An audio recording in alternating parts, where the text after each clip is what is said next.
It's 8:32. A 19-year-old woman has just been picked up from the scene of a car accident to be admitted in shock trauma, a possible cervical spine injury.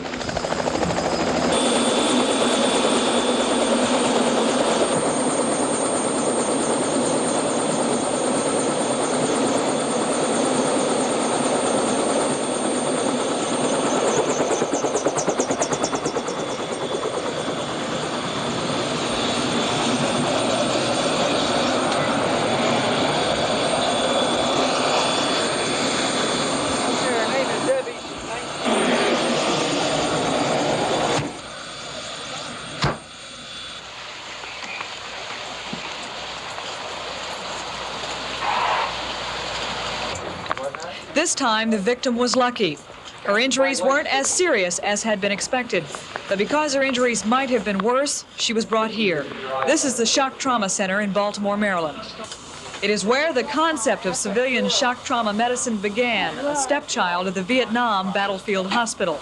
24 hours a day, highly trained doctors and nurses using the most sophisticated technology available waged the battle to save the lives of the critically injured. Trauma is the leading killer of people under 40 and is the fourth-ranking cause of death in the U.S. today. Time is what a patient who's on the verge of death doesn't have, so against the clock, full-time doctors and nurses fight for life. There will be a double admission by helicopter, ETA 5 minutes. It's 11:10. This time, a 19-year-old man is admitted to shock trauma. His injury is much more serious than the young woman earlier. He was thrown through the windshield of his car. Doctors believe he has suffered a skull fracture. The trauma team goes to work. They're checking to see if there is any internal bleeding. The chief of this trauma team is Dr. Alistair Kahn. He says most people don't die from a heart attack or other severe injuries. It's the state of shock the body goes into that kills you. You and I have about 8 pints of blood in our body. And if you have a severe accident, you're beginning to lose that blood, either externally or inside into your abdomen or into your chest. What we say is that the very severely injured patients need to get from the accident into a center like this in about an hour. Otherwise, irreversible shock and irreversible damage to the liver and to the kidneys and the lungs set in. So we have this sort of concept of a golden hour. Get them right in. The evolution of trauma medicine began almost 20 years ago at the University of Maryland Medical School. It hasn't taken that long for the treatment of trauma patients to come to Jacksonville, but it has taken that long for the idea of bringing a trauma center here. This week, I'll show you why emergency medicine is so important today, the role a trauma center plays, and why Jacksonville's medical community wants to locate a trauma center here. Vicki Verdery, Television 12, Action News.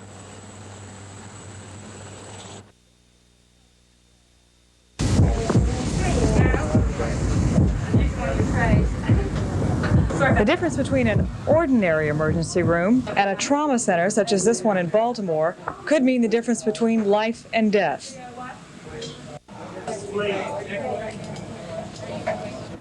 Jacksonville may not have the population Baltimore has, the research capital for trauma, but the Jacksonville doctors I've talked with feel a trauma center is the next natural step in emergency medicine here.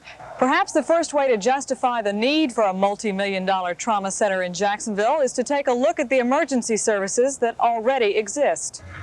There are 3 doctors who stand out in this push to bring a center to Jacksonville. They all agree Jacksonville needs a trauma center, yet all agree the city now has outstanding emergency care. I think that our emergency departments in Jacksonville are probably, I would have to say, they're probably the best in the country. And we're equipped to handle trauma cases. Oh yeah, I think they're very much so. This is all geared for trauma. You know, we can handle anything that comes down the pike here. What we are now setting up is a trauma intensive care unit, and that'll be an ICU specifically to handle trauma victims. I think we have probably the best pre-hospital care system in the country. And I think that like in any medical field, we have to constantly...